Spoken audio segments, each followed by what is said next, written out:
आज आपण मिथुन राशीच्या लोकांनी त्यांना जर संकट आली तर काय काय उपाययोजना करायला पाहिजेत याचा विचार करणार आहोत. जेव्हा जेव्हा त्यांना अडचणी येतील त्यावेळेस त्यांनी सरस्वतीचं अष्टक म्हणावं, सरस्वतीचं चालीसा म्हणावं किंवा शारदेची उपासना करावी. त्याचप्रमाणे विष्णूची उपासना त्यांनी करणं, कारण गोपालकृष्ण हा विष्णूचाच अवतार आहे. मग विष्णू उपासनामध्ये विठ्ठल रुक्मिणीची करा, विष्णू लक्ष्मीची करा किंवा शंकर पार्वतीची करा. ही सगळी रूपं एकच आहेत पहा.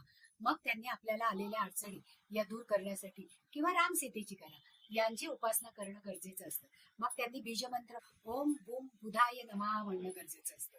आणि यांना 4 आणि 13 मुखी रुद्राक्ष हे जास्त भाग्योदयासाठी उपयोगी आहे.